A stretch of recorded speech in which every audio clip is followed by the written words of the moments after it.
Hello and welcome to the video that I said I wasn't going to do. But apparently I got caught with the I came down with the Wizardry 8 craving bug. So now I actually want to go through the game again. So guess what that means, guys? That means I get to do another character creation video and you get to sit around and watch it. How's that? Yeah. We all win. See? We all win here.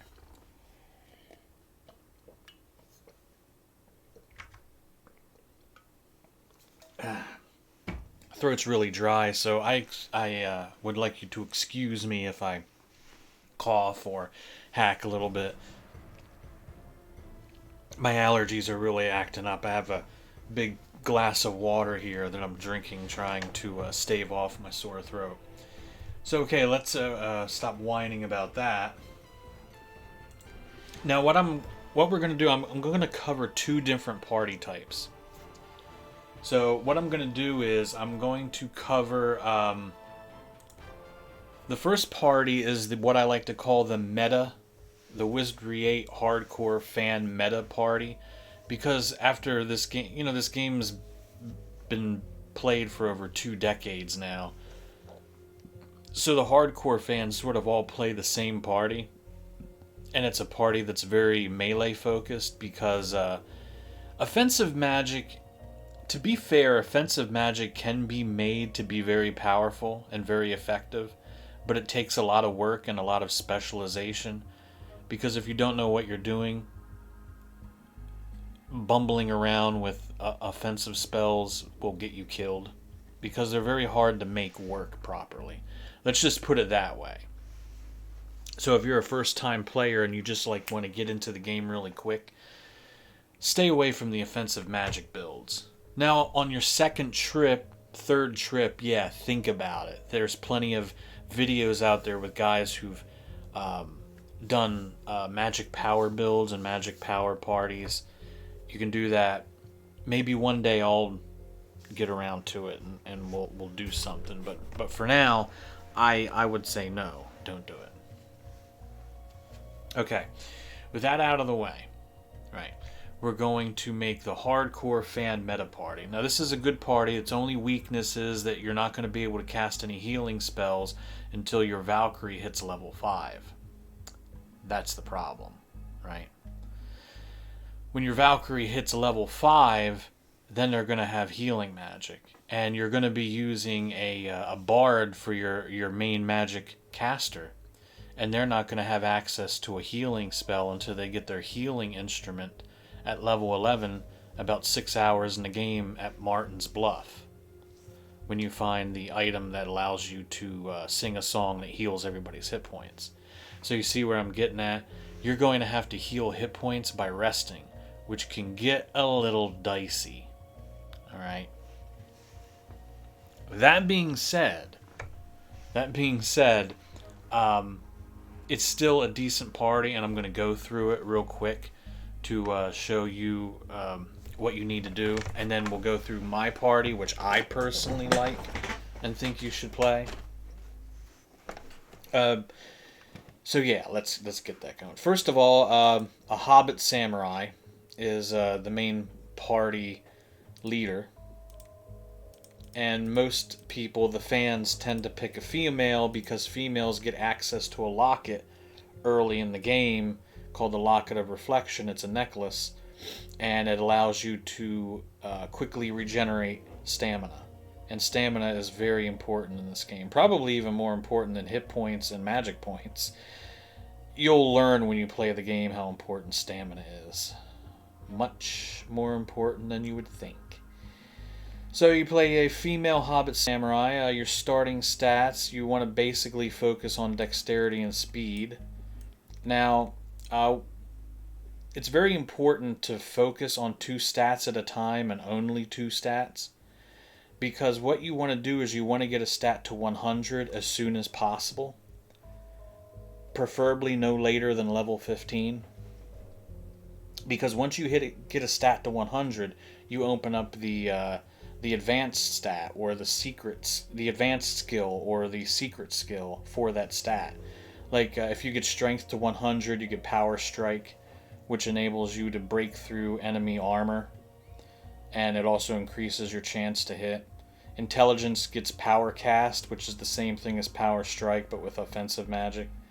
Piety is, I believe, Iron Will, which I'm pretty sure increases your resistances, I believe, and it'll also help with your stamina. A Vitality is Iron Will, which turns you into a tank. Dexterity is what's Dexterity is Reflection, and Reflection is a kind of a stealth-based skill that will automatically raise your armor class, regardless of whether you're wearing armor or not. It's one of the most broken skills in the game because if a frontline combatant who's wearing armor maxes out their dexterity and gets reflection, they instantly become impossible to hit. It can be very broken. Speed, I think it's called Snake Speed, and it allows you to attack first and more often, which can be really cool for dual wielding characters who already attack a lot. Basically, dexterity determines your chance to hit, and speed determines how many hits you get per round, if that makes sense. So when you make a character, keep in mind if you have to choose between one or the other, what do you want to do? Do you want to attack more times per round, or do you want to have a higher chance to hit when you attack? And Senses is a kind of a weird little skill. It's really only good for ranged combatants because maxing it to 100 opens up, I think, Eagle Strike or Eagle Eye or Sharpshooter. I can't remember what it was called. And basically what that does is it allows you to kill more effectively with ranged weapons. So, okay. Back to this character, now that I got that little explanation out of the way. You're going to mainly move your dexterity and speed up every level at 3 points, which is the maximum. That'll mean that your dexterity and your speed will max out at 100 at level 12, at which point you're going to move your vitality and strength up. Let's see, probably strength might be more important than vitality because that'll focus more on your damage. It depends, whatever you feel is more important. Do you want more damage or do you want more hit points? It doesn't really matter because once you hit level 12 and you max both these out, you're just going to switch to strength and vitality for the rest of the game. As for skills in this character, you're going to want to focus on close combat, sword, and dual weapons. Once your character hits level 5, the samurai gains access to wizard spells. I wouldn't recommend picking any offensive ones. Try to stick to ones that are kind of like buffs or debuffs, because the problem with a samurai is since it's a hybrid, all hybrids are 4 levels below normal when it comes to casting level. So like enemies might be, say you're fighting a level 10 enemy and you're a level 10 samurai. Well, you may be a level 10 samurai, but your spells are being cast as if you were a level 6 wizard. You see what I mean? So that level 6 wizard spell that you're casting is going to bounce off of a level 10 enemy. So it's better instead to focus on buff or debuff spells rather than something that's offensive. Okay, so that's that character. I already have one made right here, which you can see. And we're going to play them in a minute once I go through this. So the next character that the fan meta build wants you to make is a human monk, which they also like to play a female because of the Locket of Reflection.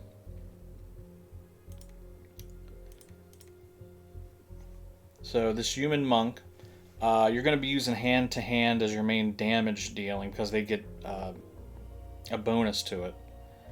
and it hits very often, and also has a chance to automatically KO anyone when you attack them with bare hands, which is incredibly cool because you can knock someone out and then everybody else in the party gets free hits on them. You can't even imagine how awesome that is when you're just knocking a dude out and everybody's ganging on one enemy and they can't even fight back. So for stats, you're once again going to focus on dexterity and speed. That means your speed will max out at level 10, or excuse me, level 12. My math is a little off, I'm stupid. And your dexterity will max at level 14. Because you can only put 3 points every level into one ability. And then after you max these out at 4 and 12, then you can go to your vitality and strength. You can decide, what do you want? Do you want to hit for more damage, or do you want more survivability? That's all up to you. As for skills, you basically want to focus on close combat, martial arts, and your critical ability. You don't really have to worry about stealth because since your character is going to be in the front line, stealth is going to move up extremely quickly and without you needing to really do much. Whereas your critical strike and close combat abilities, especially critical, are going to move up probably a little bit slower than usual. So don't worry too much about stealth. That will move up very quickly. Plus, since your speed, your dexterity is going to max at 100 by level 14, and you're going to get access to reflection, which is kind of overlapping with stealth because they're both abilities that give more armor class. Translation, you're going to have one hell of a high armor class. This character is going to attack often and is also going to be very hard to hit. Naturally, that's a really badass combination. Okay, for your third character, I'm going to show you the most broken character in all of Wizardry 8. Everyone's favorite character to make, just about, the infamous Lizard Bard. And I know what you're thinking, a Lizard Bard? That doesn't even make sense. You're right. Normally, you would be right. But I'm going to show you why this actually makes sense. Now, you pick a female because females get access to that locket of reflection that will allow you to regenerate stamina. And this is good since bards do not use magic points for their spells. They actually use stamina because their spells don't come from a spell book. They come from their musical instruments. And when you use musical instruments, guess what happens? Instead of expending magic points, you expend stamina. Get it? Exactly. So you want to favor stamina. So with this character, you want to start. You're going to start 5 points in the hole, which means when you hit level 2, you'll finally start getting bonus points, but you're only going to get one of them at first.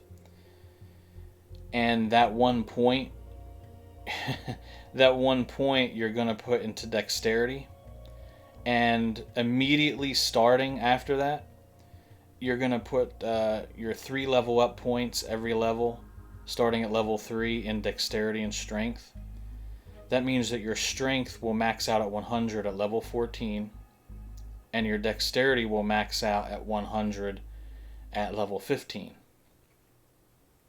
Once your dexterity and your strength are maxed out, as this lizard man bard, you're going to work on piety, which will increase your stamina.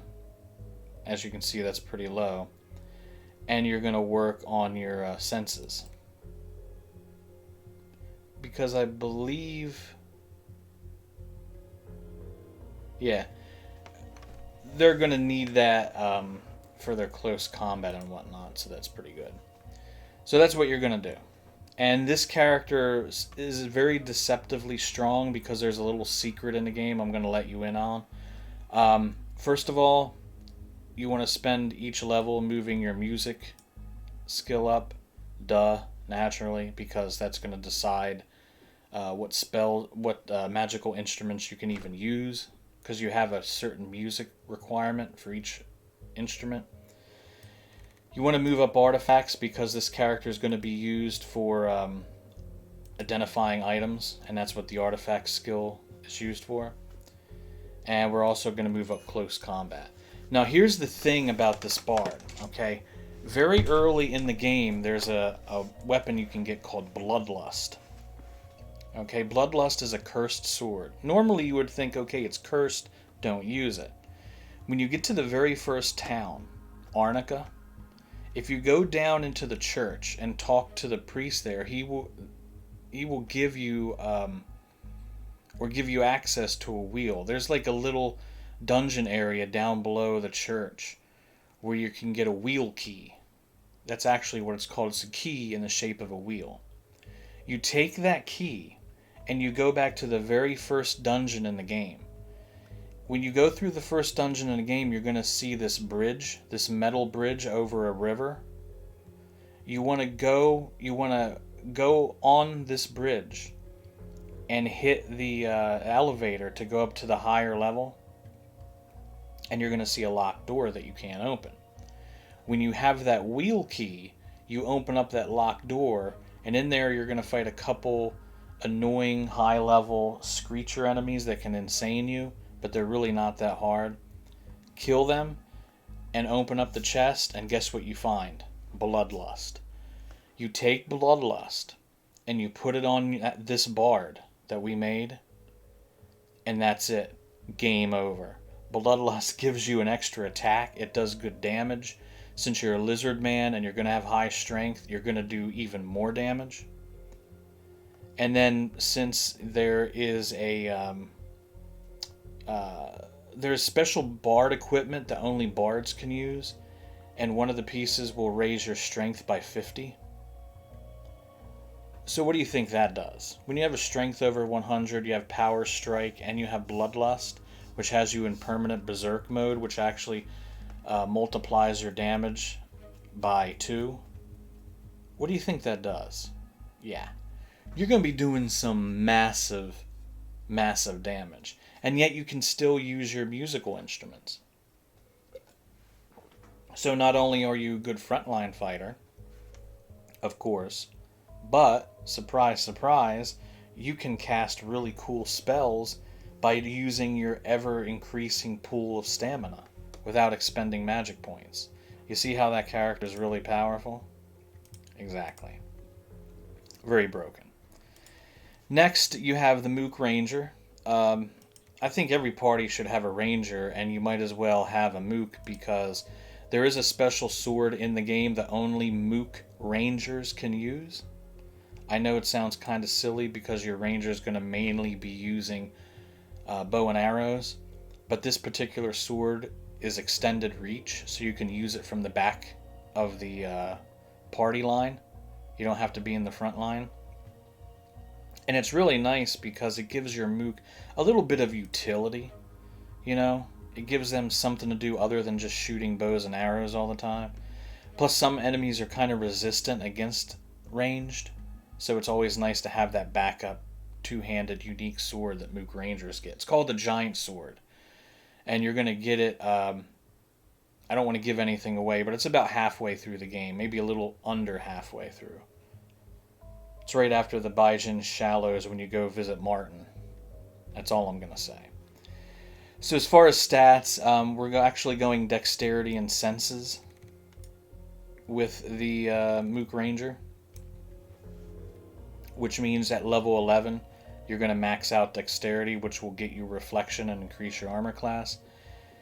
And Senses, you'll max that out and get the special Sharpshooter skill that's really going to make your bow attacks shine. Once you get past that,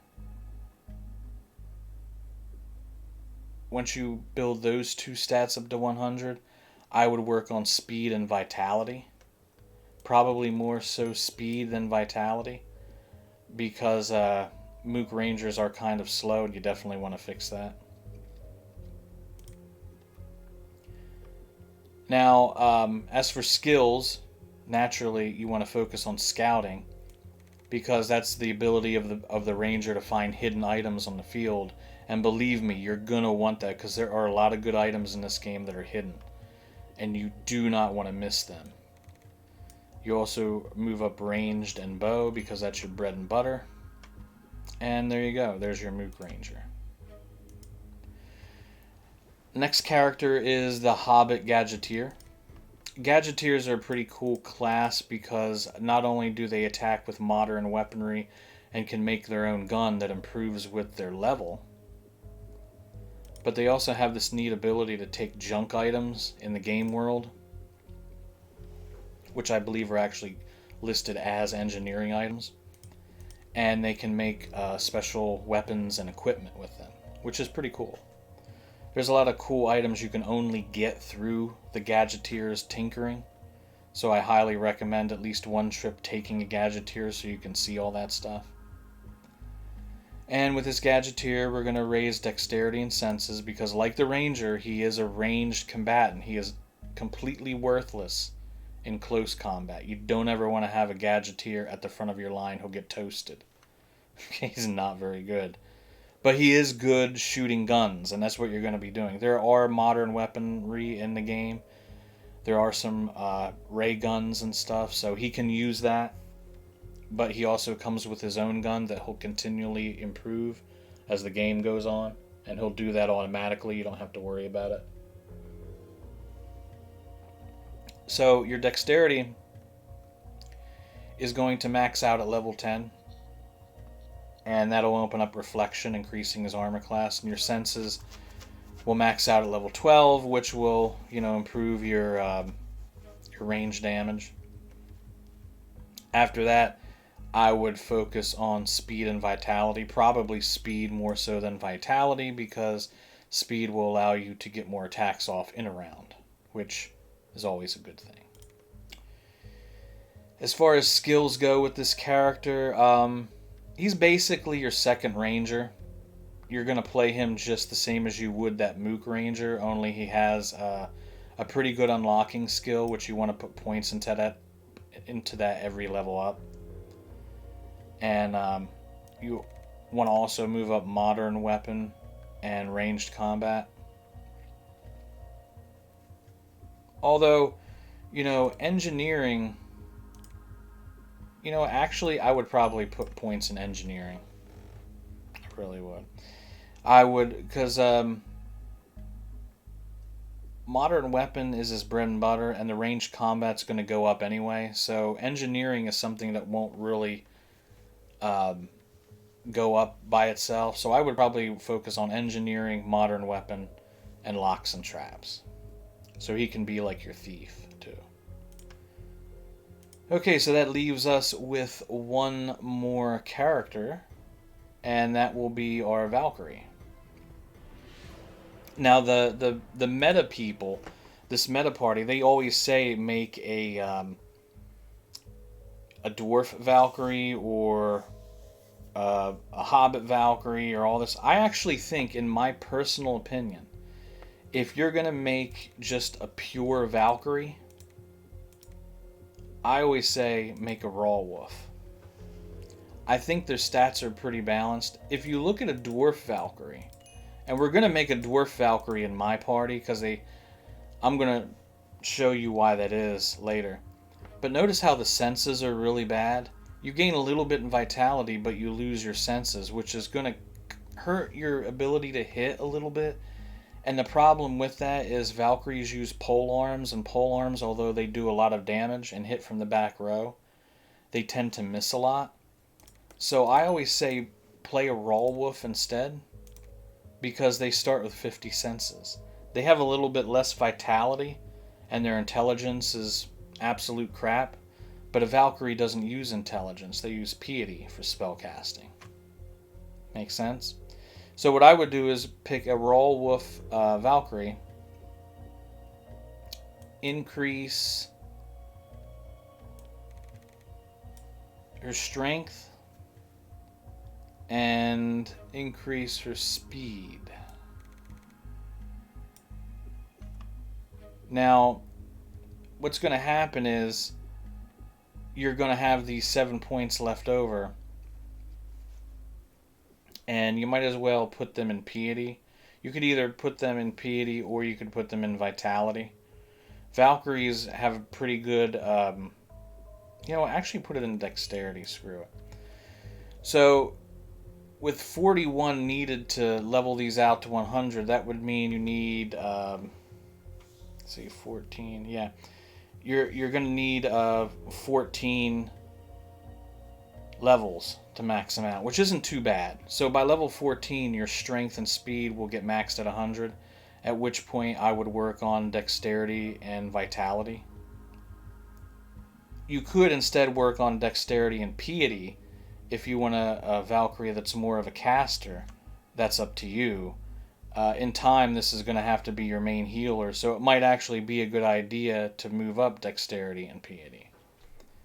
But once again, that's up to you. So this is the meta build that everybody talks about when they say, oh, like this is the. You know what? Actually,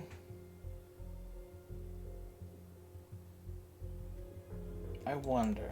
Nah, it's okay. That's basically the party that they tell you to make when they tell a first timer into Wizardry 8.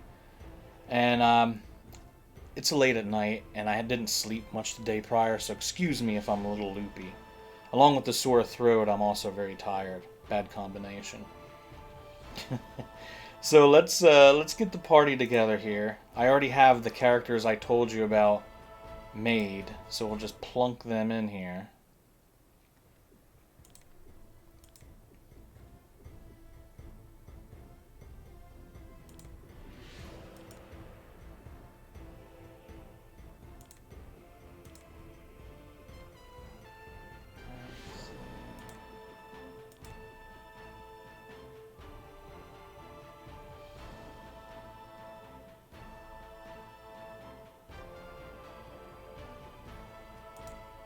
Oh, I made a Dwarf Valkyrie. Okay, it doesn't really matter. But I'll show you how good this party can be. Grimpack the Move. Now, do keep in mind that this party, like I said, even though this is the meta party that they always tell people to make. Oh my, I was looking for adventure, you know, but this is too much. Why, we don't even know where we are. Keep in mind that this party has one very big weakness. And like I said, it's the fact that you're not going to have a healer, a proper healer, until level 5, when your Valkyrie will finally be able to cast healing magic. Until then, you're going to have to rely on either potions that you find in combat or laying around, or you're just going to have to rest. And resting can be dangerous in a dungeon. Hell, it can be dangerous anywhere. Because the problem with resting is that if you aren't careful, you can end up getting ambushed by a couple dozen random spawns of monsters, and then you're screwed. Your party will be asleep, they'll be prone, and they will die quickly. So you generally don't want to rest except in very small intervals, like maybe for a couple seconds of real time, because any longer than that and you might get your butt whooped, essentially. So first thing you do when you enter a new Wizardry 8 save is you right click over your radar so you can see your party layout, and you left click over this thing here. Now what you need to do is set your party up.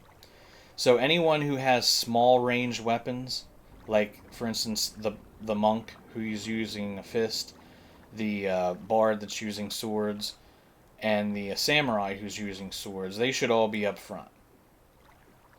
Anyone who's using extended reach items, like say your Valkyrie who uses pole arms, ready for you. I put them on the flanking side to protect the casters in the middle. When I get V Domina in the first town, who's also a Valkyrie NPC you can recruit, I put her over here on the right side. Your ranged characters, or if you have any mages, should naturally go in the back row. What's up? So they're as far away from the front as possible. Under control. There you go. Now, generally what you want to do is when you get into a fight, you want to put your back to a wall. Because if you don't, enemies are going to kick your butt. They're going to swarm. They're going to swarm your guys. And they'll start attacking your back line. You don't want that. Absolutely not. Let's take the bow staff off of our monk because we want them to attack with bare hands. Okay, it looks like everybody has the proper equipment. We just have to put some bullet stones in the gun here for our gadgeteer.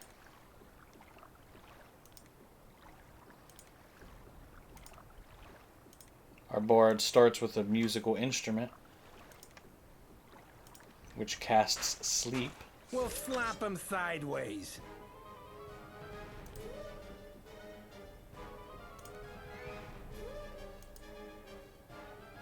Taken care of. Now, like I said, this party will be pretty good right off the bat. I mean, they all have good stats. They're all built pretty decently. And they're going to hit enemies pretty often and pretty hard.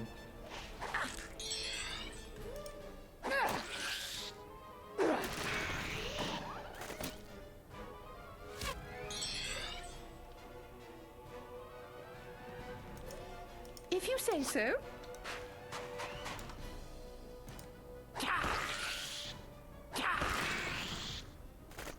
And so we prevail. For now. Hey, look, I must have dropped that. And see, another thing I forgot to mention, and I didn't do it yet, is see this little magnifying glass icon on the bottom? Hit it. Leave it on, never touch it. That is your ranger's search ability. You notice it'll shut off if you run. See how when I run it says you can't search while running?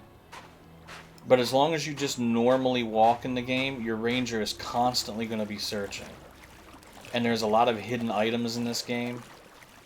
So you generally want to continue searching all the time so you can find those items.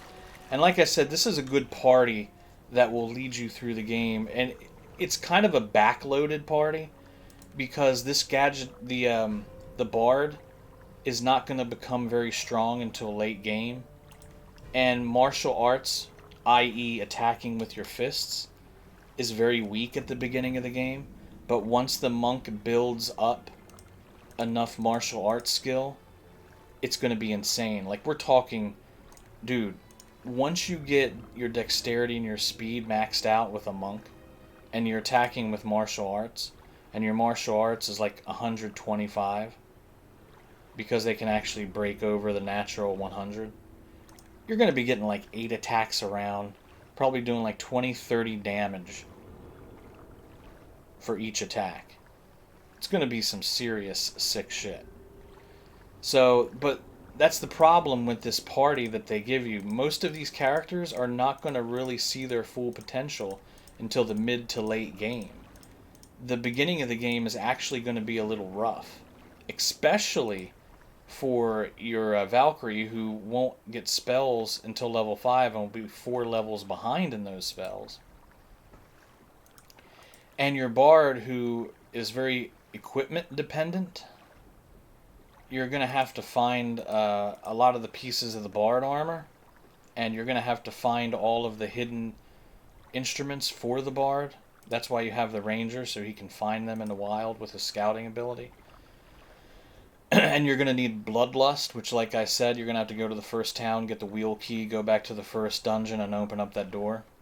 So it's going to be a little while before your characters can really start to pay off. Does that make sense? Yeah.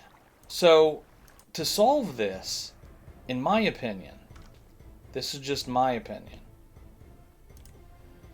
But I'm going to delete these guys. Let's see, that one.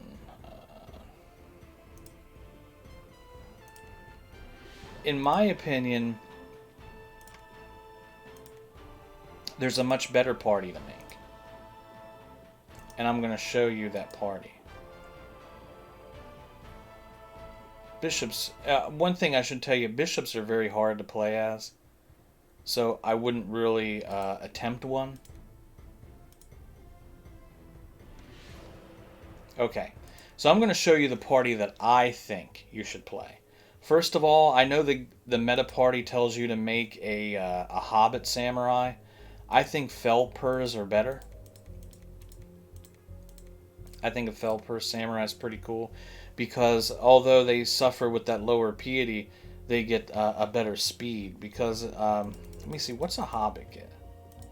Hobbit only gets 55 speed, but a Felper starts with 60 speed and 55 dex. So that means you're going to get your snake speed a level earlier. Just for that reason alone, I like it.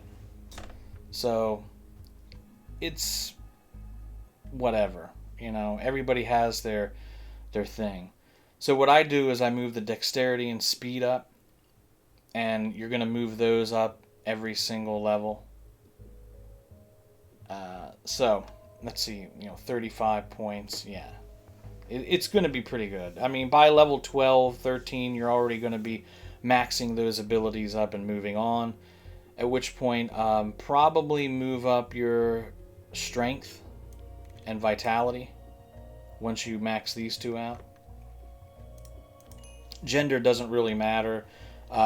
If you want to be a power gamer, you can make all your characters female and put lockets of reflection on them for the stamina boost. Good. Be a power gamer and play a bunch of chicks. It doesn't matter. For skills, you do close combat, you do sword, and you do critical strike. Pretty basic stuff right there. As for portrait, I do like that portrait. That's a pretty cool portrait. What should I name? I should probably name him after my old Wizardry Felper Samurai.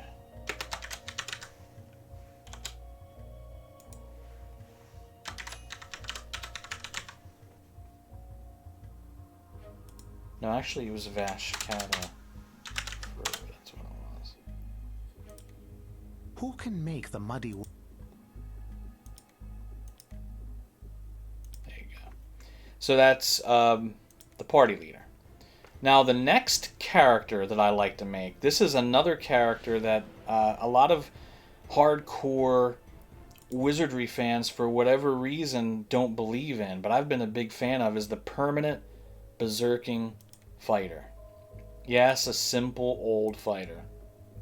So what you do is you pick a lizard man, and what you do is you just focus on strength so you can get power strike, and you focus on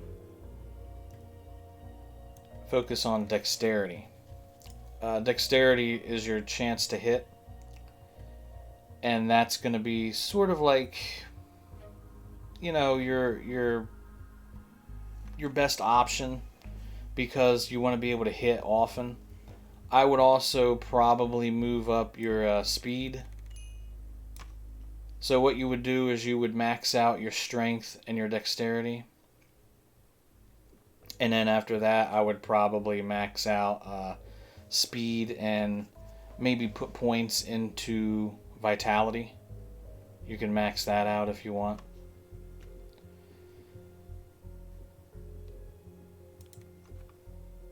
As for skills, close combat, sword, because 99% of the best items in the game are swords. And here's the thing, I don't do dual weapons or anything with these fighters. I don't dual class them either. I just give them a shield. I give them a sword, a shield, put them on the front line, and let them rip.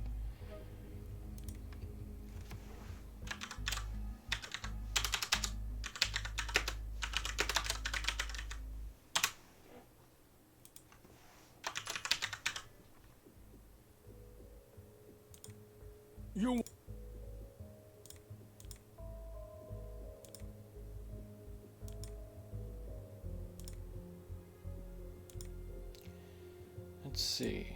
What do you want? If it walks, I can change that. Yeah, that's good. Okay, so that's our lizard man. Now, what we'll do is I'm going to show you when we get into the actual, party what we're going to do. But I leave him on berserk mode and let him stay on berserk mode the whole time. It actually doesn't matter. Berserk mode is usually bad because it doesn't let you switch to ranged weapons. But if you go into the options and select auto swap weapons, it doesn't matter because the game will auto swap to a bow whenever you're out of melee range. So you might it's like an inborn cheat mode, right? The game lets you do it, so why not? Now another character class that I like, and I don't see a lot of people playing these, although some people do realize how strong they are. I've seen a couple fans. One of my all-time favorite class combos in Wizardry 8 is the Hobbit Rogue who dual wields. I'm going to show you what this is. Check this out. What you're going to do is you're going to raise dexterity and you're going to raise speed. Now look at how high that is. This means you only need 25 points to hit level 100 there. So that means at level 9, you're going to max out your dexterity. And at level 10, you're going to max out your speed. I mean, seriously. That's just absolute crazy. That's just absolute bonkers. So by level 10, both of these will be maxed out. And then what you're going to do is, I would say, probably focus on, vitality. Probably vitality and strength. You're not going to need too much strength because you're mainly going to be using small swords and daggers. My favorite loadout for this particular class by endgame is, in the main hand, I have him use a blade Cuisinart, and his offhand just use any kind of magical dagger or maybe a stiletto. It doesn't matter. The blade Cuisinart is a really good sword for a thief, for a rogue.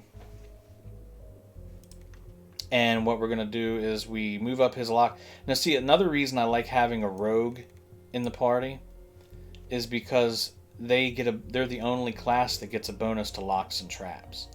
There are some very good chests at the end of the game that you can't open unless you have a rogue who has maxed out locks and traps. Flat out. Like, you cannot...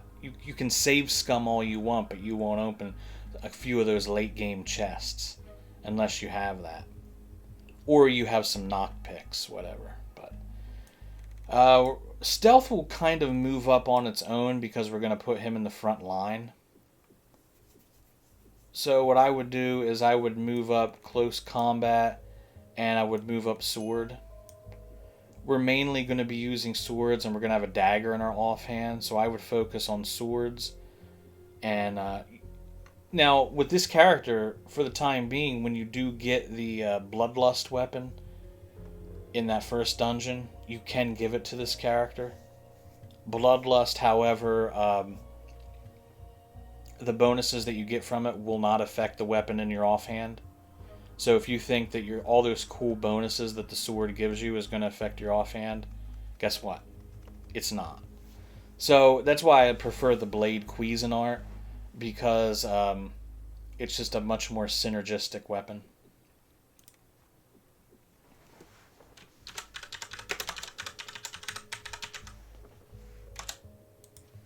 This is an old D&D name that I used to use for halflings. Just between you. Is it something you need? I do it. Oh, I already had a Milo. Oh,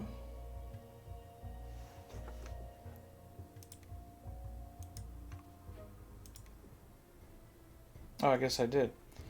Only I moved his strength up instead of vitality. It doesn't matter. But yeah, that's my third character. So that's our front line right there. We're going to have that dual-wielding rogue who's going to be using stealth. We have a brute force berserk mode permanent lizard man. And we have a very well-balanced Felper samurai. Now, what I do is for the next character, I still make a Mook Ranger because I really think Mook Rangers are like the bread and butter of every party because you need that constant search. You know what I mean? Like you need that constant search mode to get all those really cool weapons. Plus Mooks, I don't want to spoil anything, but because the Mooks kind of rule the world and are the most intelligent race in all of Wizardry, they're also the most technologically advanced. There's some cool extra dialogue that a Mook will get, and I don't want to spoil anything, but it actually kind of benefits you in a way. So I'll just leave it at that. As for a Mook Ranger, like before, you want to max out your speed and you want to max out your senses. You'll gain those. Those will max out pretty fast. Since they're 69, that means at level 11 you'll have those both maxed out. At which point you can move up speed and probably vitality. Move up your ranged your ranged combat, move up your scouting, and move up your bow. Those are the 3 skills you should be focusing on.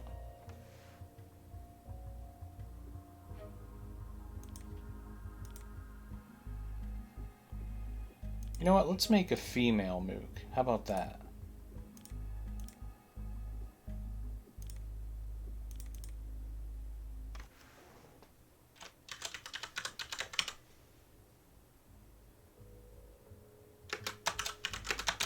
We'll just call her Delilah the Mook. You know, like the song Delilah.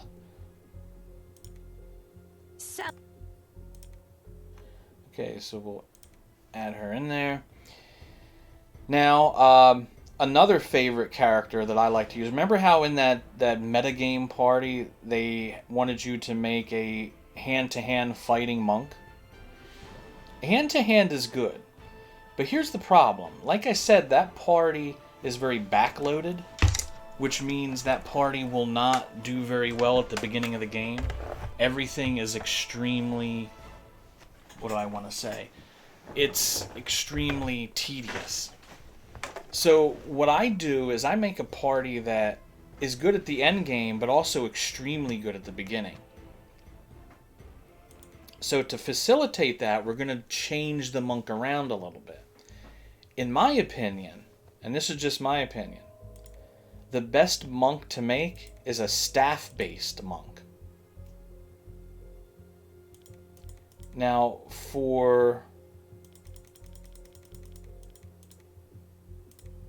you could make an elf monk, and they start with more even-keeled stats. The only problem is their vitality is really low, and their strength is low too, which I'm not really fond of. Fairy monk, we're not even really going to talk about. We don't play fairy monks. Not going to happen. Let's see. You could be a raw wolf monk, but they don't get a lot of bonus points per attribute. Really, your best bet for a monk is still a human. And much like the monk that they had us play in the meta party, you want to focus on dexterity and speed. You want to get them to 100 as soon as possible.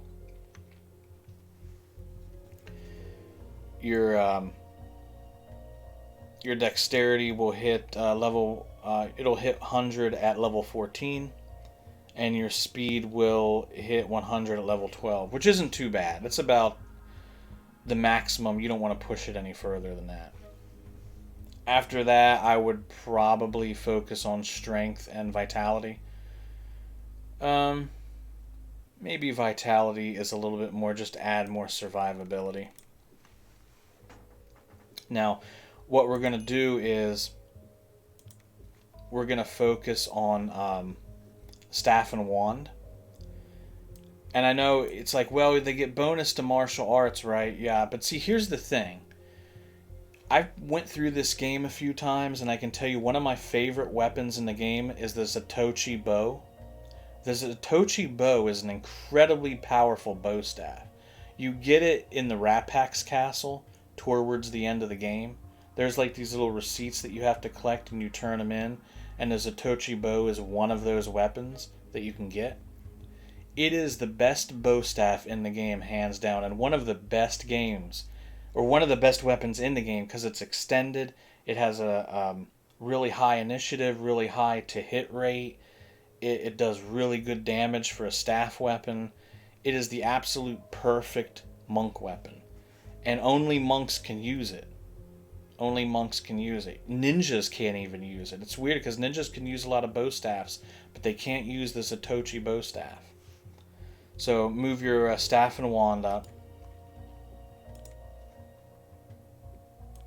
Move your close combat, and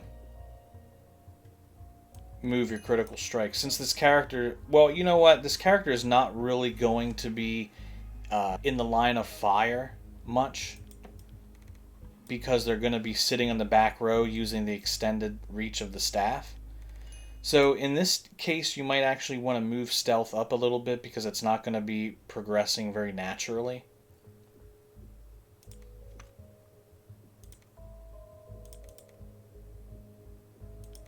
I kind of like the black guy for a monk. He does look pretty cool. I like the scar on his face.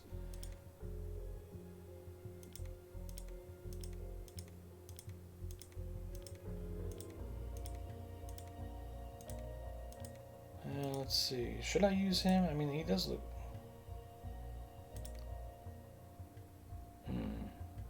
Decisions. He kind of looks like Jean-Luc Picard, if Jean-Luc Picard was really pissed off one day. Hey, that's actually... You know what? I might name him Jean-Luc. That would be pretty cool, wouldn't it be?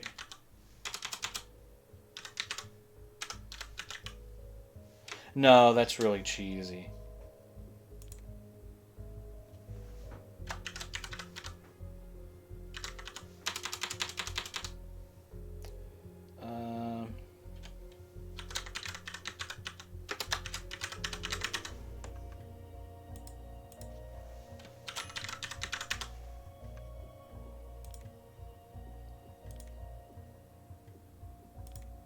I believe there is...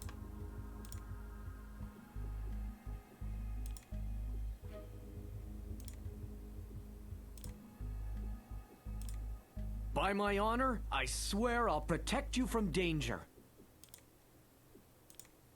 Don't worry about a thing, friend. I'll take care of it for you. Yeah, I like that. Okay, so we'll add him to the party. Now, here's the one thing that I really want to stress in this party that I'm making my own personal party, is you need a devoted healer. I don't know why everybody... If you ever go into the community, the Wizardry community, there's one thing that pretty much everyone agrees on, and it's that priests suck. Everybody's like, the priest sucks. We don't...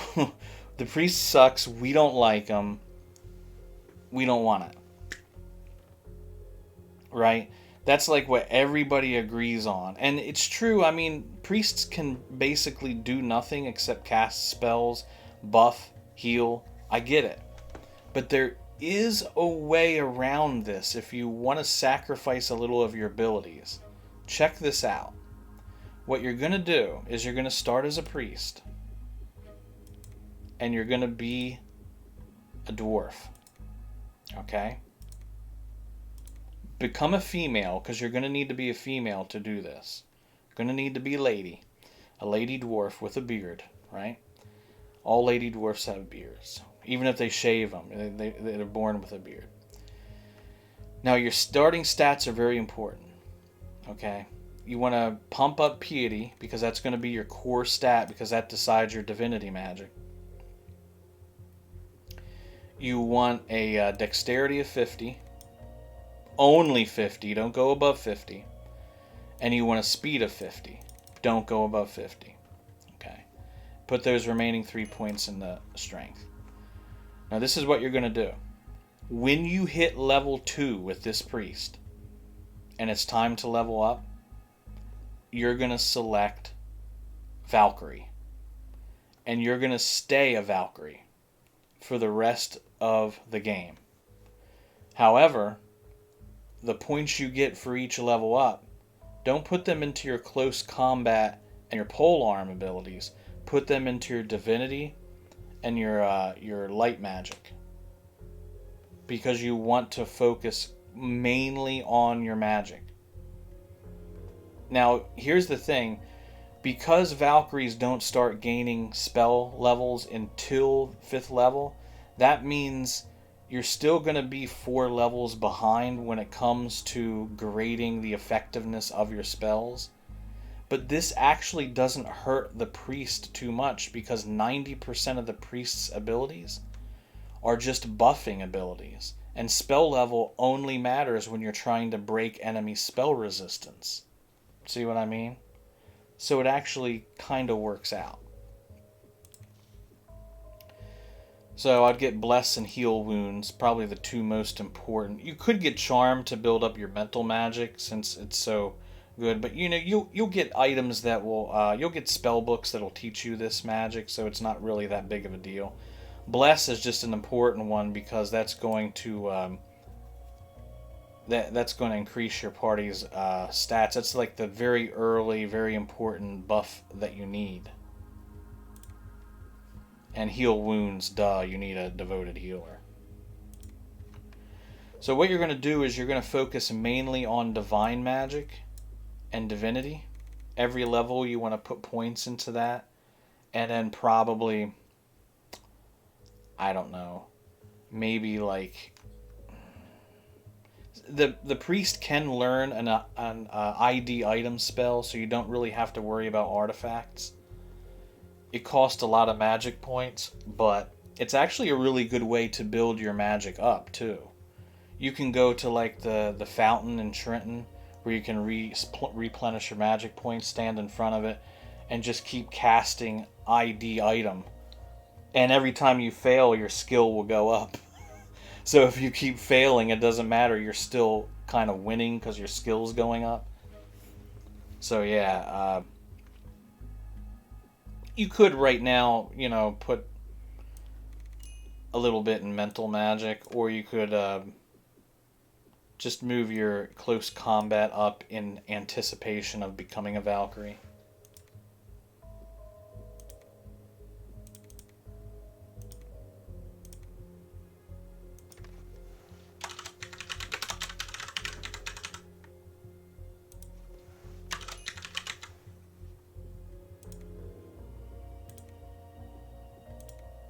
Very well. Our enemies shall feel my wrath.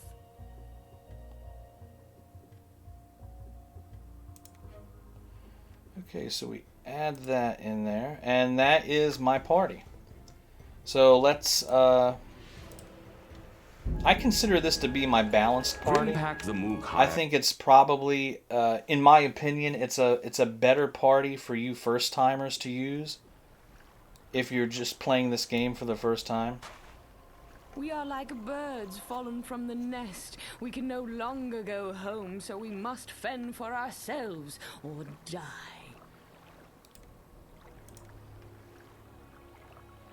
I think it's a much better party for a first-timer because what you're going to do is you're going to you're going to be able to have a devoted healer right from the get-go. And you're also going to be able to have a very high locks and traps guy, which is going to make a huge difference. Huge difference. Because nothing sucks more than finding a really cool treasure chest you want to open, but you don't have a high enough locks and traps because you're using a ninja or a gadgeteer, or God forbid a bard, to do your disarming with. Yeah, I hear you. It's not good. Yes? So what we'll do is we'll move our ranger back here. I'm trying to. And keep the monk in the middle because the monk's going to be using stabs. Okay, let's check everybody's items. We're looking good. Monk's got the staff. Alright, cool.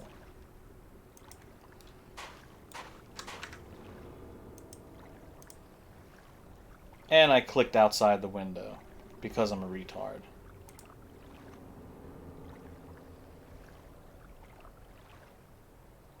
We're live, folks. We're live. And I'm sleep deprived, too. Bad combination.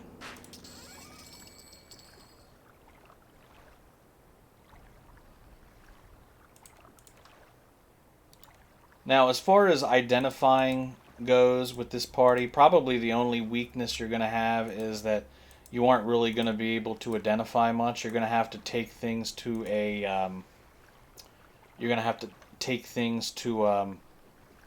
a shopkeeper and have them identify him until your priest learns ID item, which might be a while. For the most part, you really don't have to worry about it.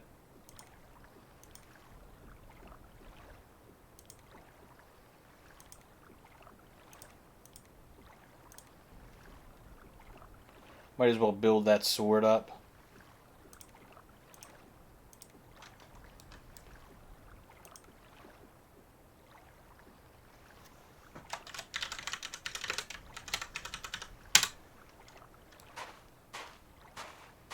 Let us be predator and not prey.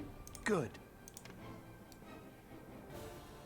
I'm just going to give you a short rundown. Oh shoot, that's right, I forgot. I have to put the warrior in berserk mode. Crap. I forgot. Because remember what I said, your fighter needs to be put in permanent berserk mode. For a variety of reasons.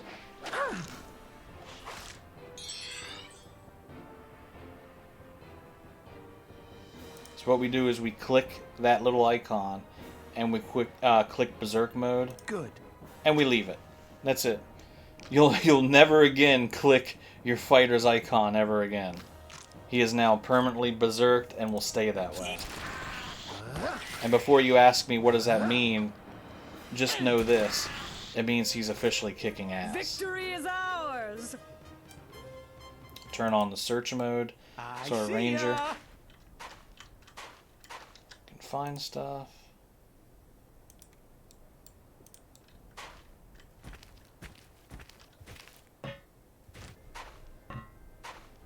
Object! Didn't see anything. Found nothing.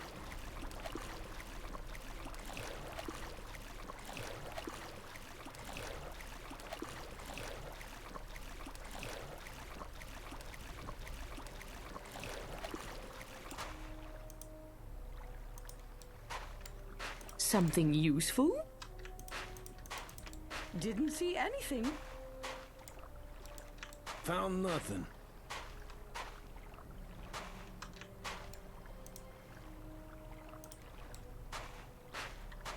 Wait a minute.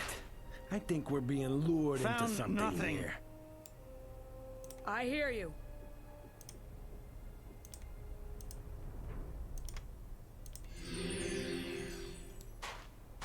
See how nice it is having a devoted healer I smell right from the beginning of the game? blood. Lots of blood.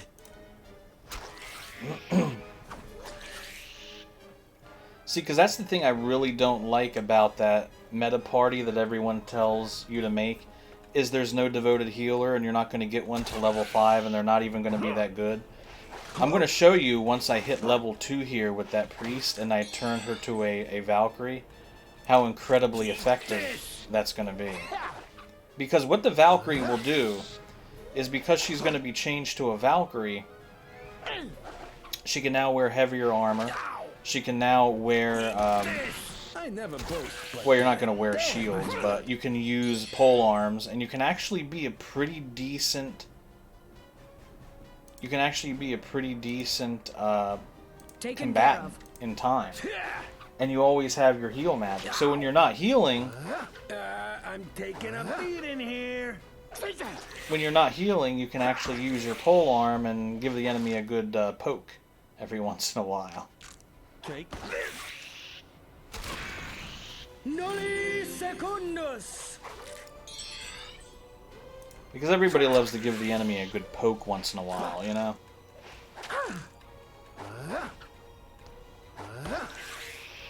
eat this. I do think that one thing I should tell you guys is once you max out the 2 stats that I tell you to max out, you really should focus on everybody's vitality. Because if you're noticing here, we're taking some pretty big hits, and vitality is kind of an issue, even in the early part of the game, especially in the early part of the game. Panopticon!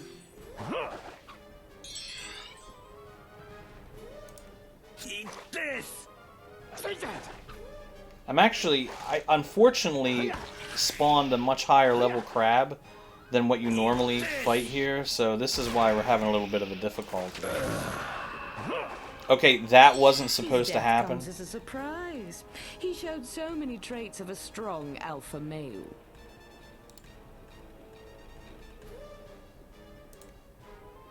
I thought we had a resurrection powder.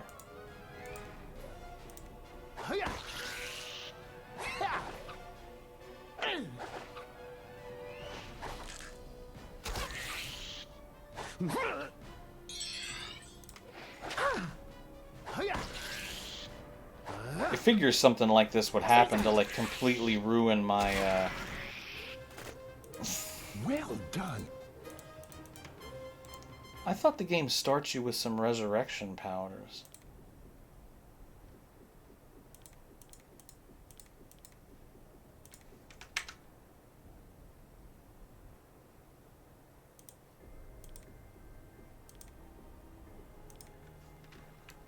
Okay, let's try that again. Worthy opponents.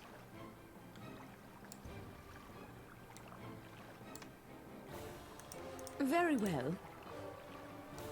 One thing to keep in mind, if you ever get ambushed by enemies like this, even if you don't need to walk, you should, because it readjusts your party's alignment on the grid. Even though there technically isn't a grid. Well done.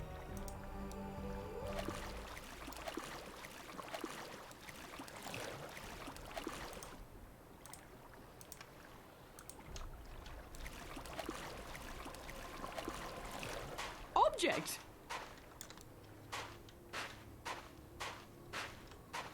My hair rises upon my neck. Be cautious. You go on and fight. I'll guard the rear.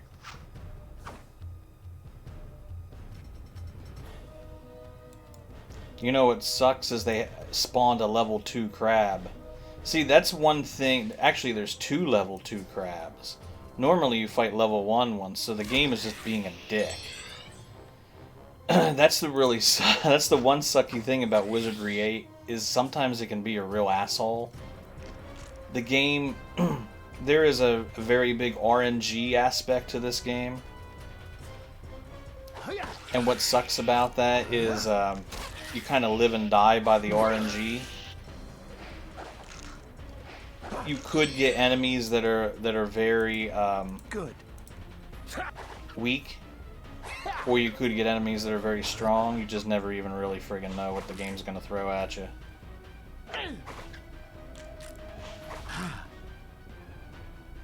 Eat this.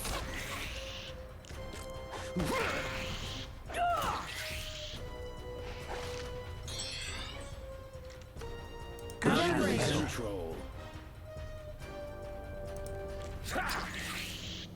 Hiya! Hiya!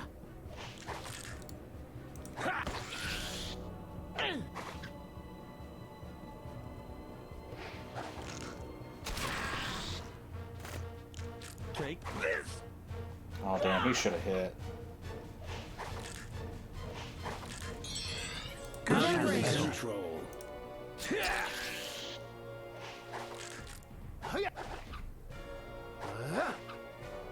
Take that!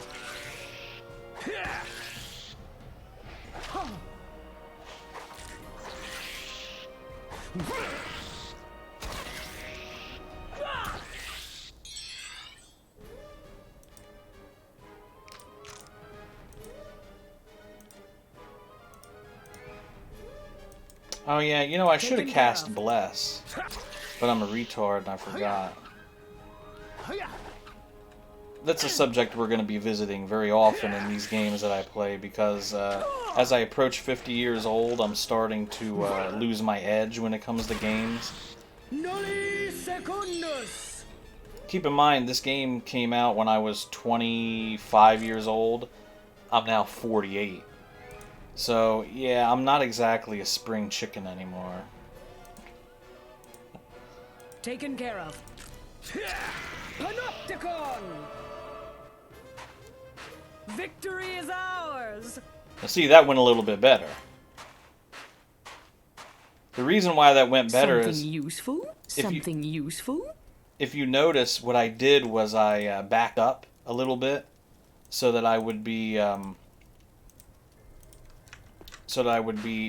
in between those two rocks. And what I did was, because I was in between those two rocks, I was harder to get to, and fewer of the enemies could get to me. I was standing right here, so I had that rock to my left and this wall to my right, and only two crabs, maybe three crabs, could reach me at any one time. That's one of the keys to this game. If you play it a lot, you're going to realize you have to...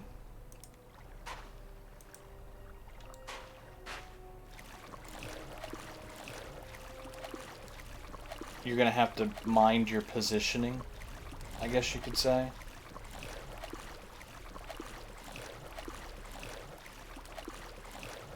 Something stirs.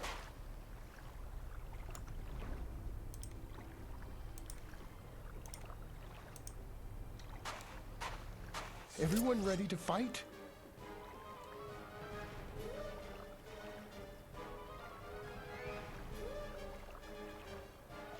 Oh. Yo.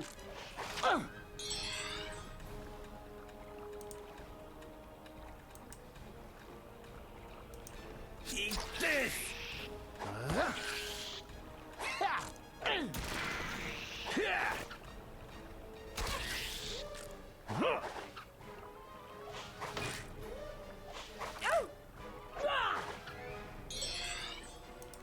Eat this.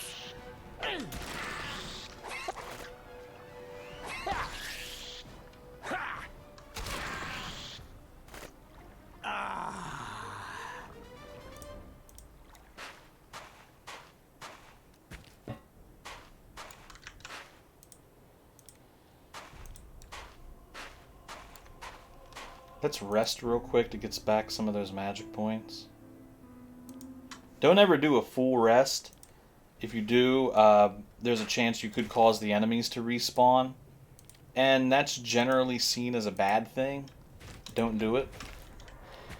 Full rests are not good. Just rest long enough to like get somebody's magic up. I think we're being lured into something here.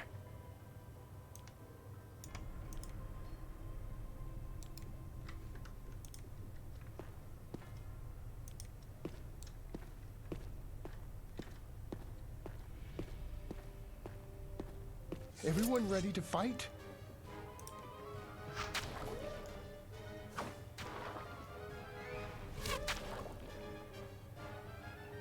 Although the Ranger is not doing a lot of damage with ranged weapons at this time, the Ranger is one of those characters that really doesn't fully blossom until late game. Once they get the good bows, once they start getting their skills that they need to become competent ranged attackers.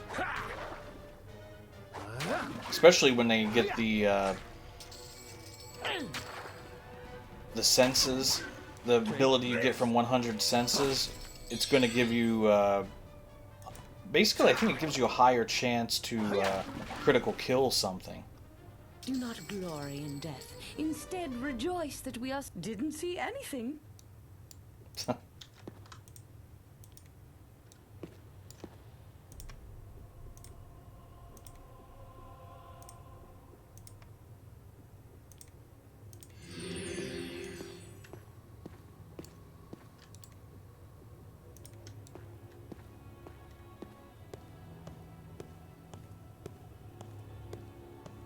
Something stirs.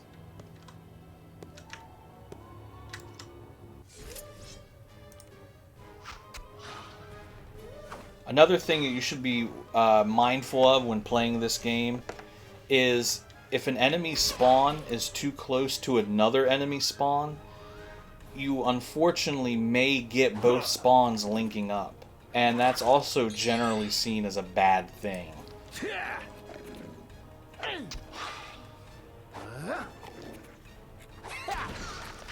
Eat this!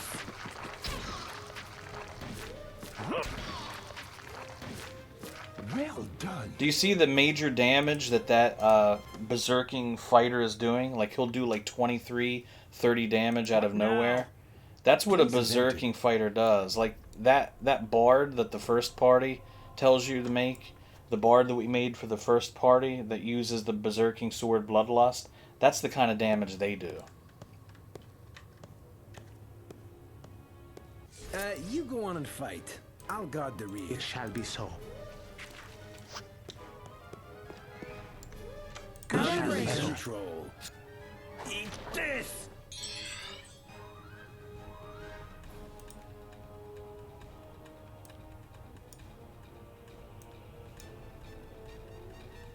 Taken care of.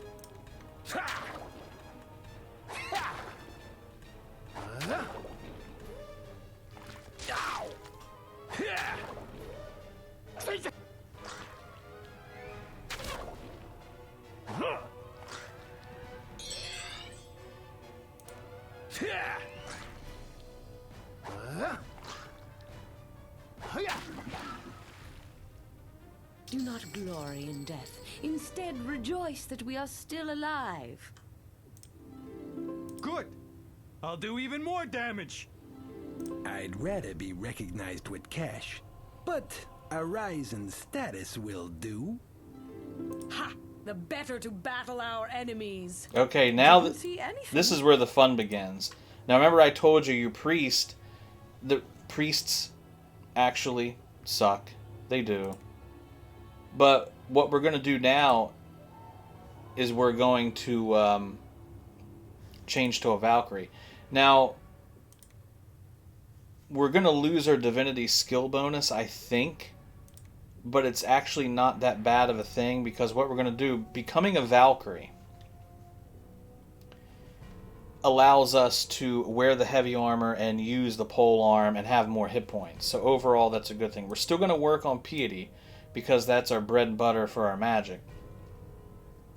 And we're still going to work on strength.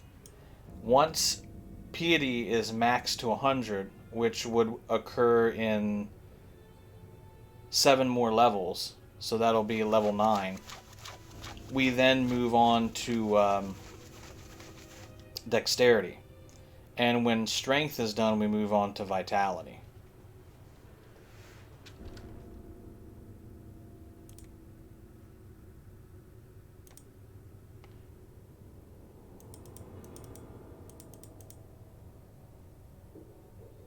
Now, we can't move our divinity or our divine magic up again until we hit level 6. Because, or it might be level 5, but anyway, you need to gain you need to gain to level 5 as a Valkyrie to open up your magic again. But that's not going to prevent you from casting heals. You can still cast heals. So that's what we'll do. Yeah. I've actually toyed with this before and thought of this as like a theory crafting build.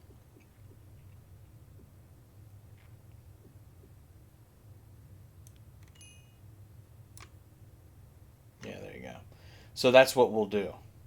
I don't even know if I should waste points in artifacts, really.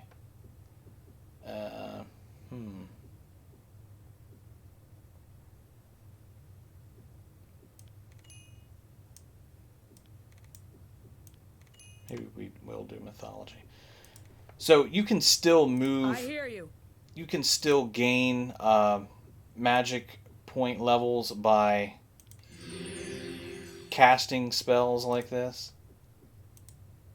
So it's not really that big of a deal. But by the time you leave, the monastery, you'll be level 5, so it'll all work out in the end.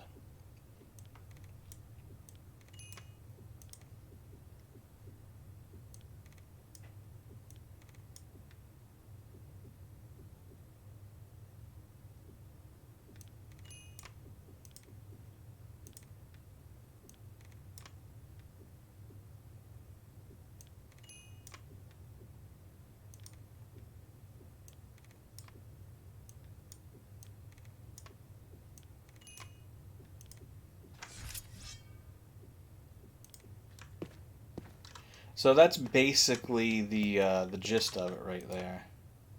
I see ya. Okay, so she's going to have to build up to level 5 as a Valkyrie. But that's okay because having that priest level allows us to at least have heal This magic. is empty. Because not Something having useful? heal magic at the beginning is incredibly bad. Something just useful? Not something you want to do.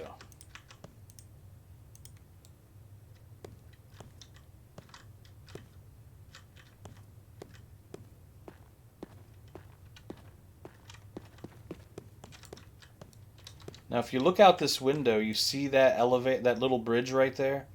It has a button where you can make it go up one more level. And the place where Bloodlust is, where you need that wheel key to open up the vault, it's right where my cursor is pointing, right there. You move that bridge up, you walk across that bridge, Friends. and then you use that wheel key to open up that vault, and that's where the Bloodlust is. That's a very important weapon for a lot of builds. You'll use it on this rogue for a while, and you'll also use it on the bard that we made earlier for the other party.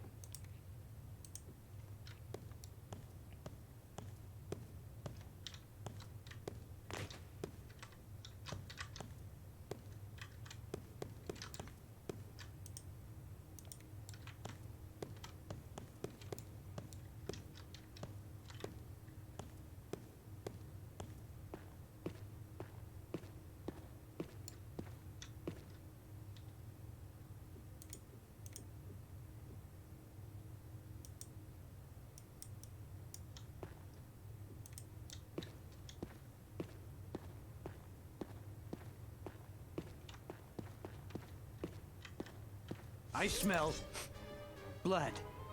Lots of good. That almost sounded like the Roblox oof, didn't it? Even though I'm like Gen X, I still know what that sound is. Eat this. Oh shit, I didn't change my Valkyries. Okay, see, that was another dumb thing I did. I just realized I didn't change my Valkyries' positioning on the grid. Real nice.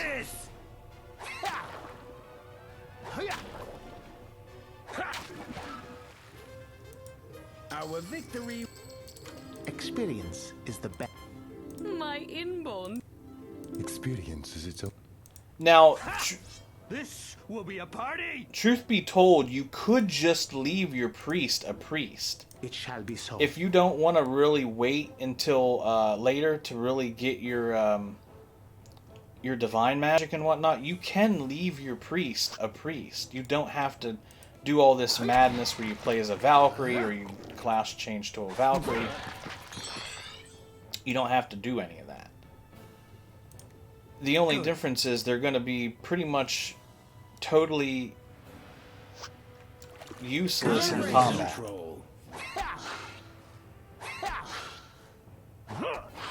I mean, if you're okay with having one of your 6 characters, one of your 6 core characters just sit there and cast spells and pick their nose all day, I mean, go for it.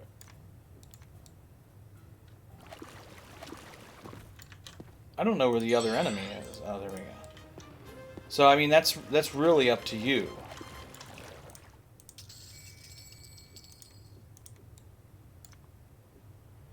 So, those are the 2 parties that you can... here, let me level up here.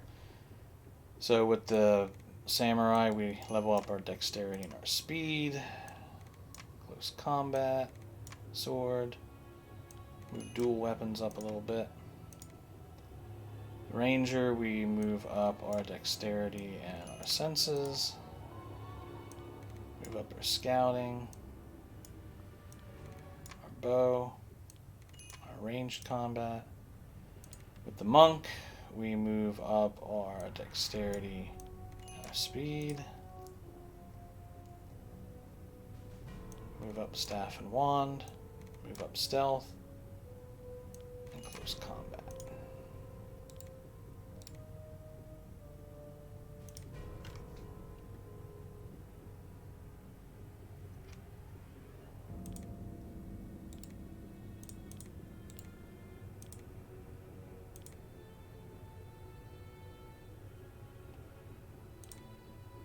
Let's see, won't be able to...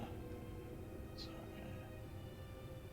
So that's a pretty decent party. Movement. I think the only real weakness is you're going to have to wait a bit until they get their hit points up.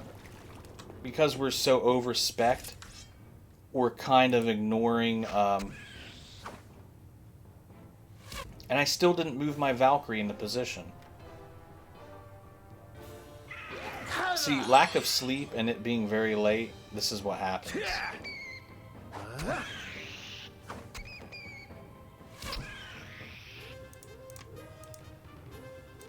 Here comes something. Taken care of.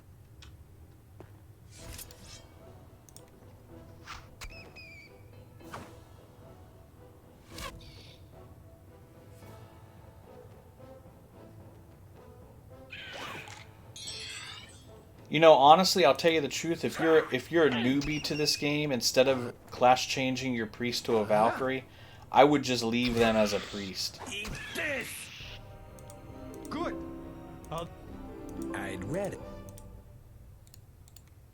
I mean, you probably would hit level 5 before... You're going to about hit level 5 before you exit this dungeon. Honestly, it might be better for a party just to leave the priest as a priest. I would still raise up your piety and your strength and try to get, if you want to do a battle priest, and try to use staffs that can hit from the back row. I don't really know how much damage that would do, if it would really be viable, but you know, if it bothers you enough, you could do that.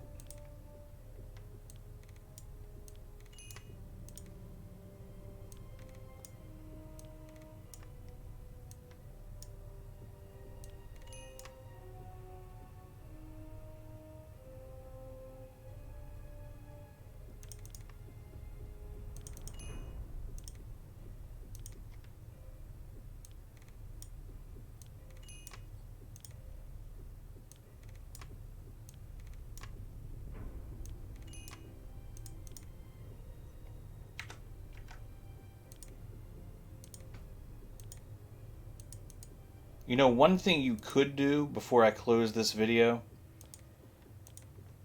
the second trip that I took through the game, and I showed you this in the video I made yesterday, Yes?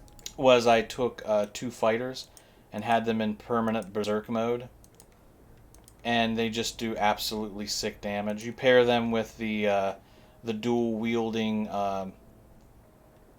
rogue with the blade Cuisinart.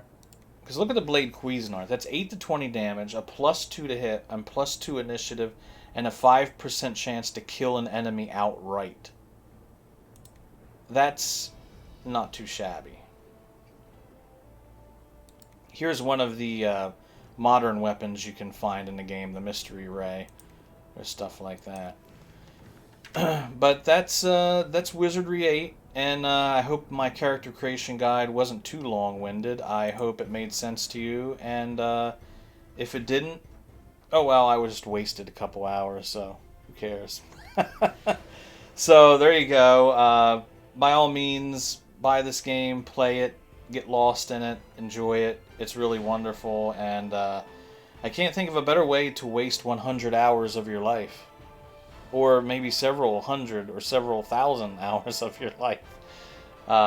Anyway, everybody have a good night, and I'll see you later.